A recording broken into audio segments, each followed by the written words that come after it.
Good afternoon. Today's Foyer talk is not coming to you from the foyer.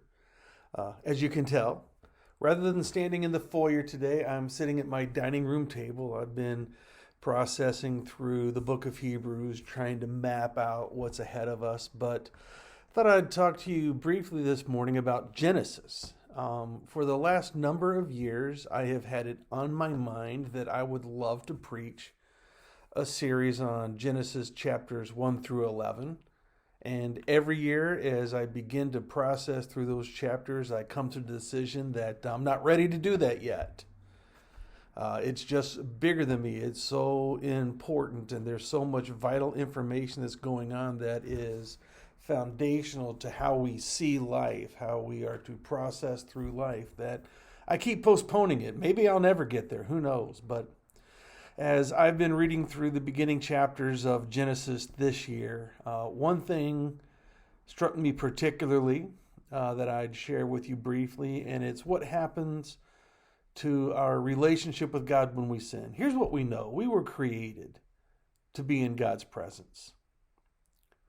Adam and Eve, when they were created and placed in the garden, God was with them in a unique way, in a personal way. We were created for God's presence. And what happens when we sin is what happened to Adam and Eve when they sinned. When they sinned, they hid themselves. They removed themselves from God's presence, which is kind of what we do. When we sin, we remove ourselves from God's presence. They hid. When we sin, we are less prone to approach Him in prayer. We are less thoughtful about who He is.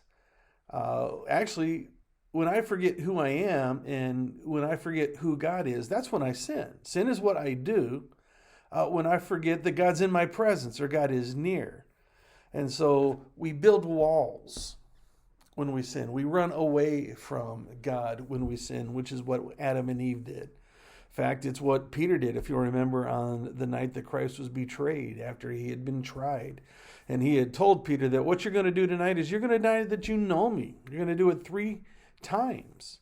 Peter said, no. These other guys, they might do it, but that's not something that I'm going to do. And sure enough, he did it. And the Bible says he went away. Rather than continuing to follow Jesus, which was what he had been doing all day, he ran away and he wept bitterly. But as I was thinking about the Genesis account, Adam and Eve sinned. They hid from God. They ran from God. They moved away from God. And what does God do? He pursues them still. The good news is this: even in our sin, we have a God who will approach us in our sin, and in His grace, He will confront us with our sin. He will speak to us about our sin, and He will offer us forgiveness by His grace, and He will, in mercy, give us additional strength that we might not do what we did before. So when we sin, and we do it. Some of us more regularly than others. Maybe the wisest thing to do would be what is contrary to our instincts. When we sin, it is instinctual to run away from God. Maybe we want to retrain ourselves so when we fail, when we fall short, we look to Him. We move towards Him. We speak to Him about our failure. We speak to Him about our weakness. And when we do this, we know we have one who understands. The Bible tells us that He is touched with our infirmity. He is patient with us because He knows what's in a man.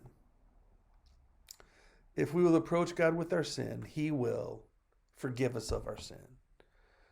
And He will cleanse us from it. And He will make us righteous again. This is good news for today. God bless.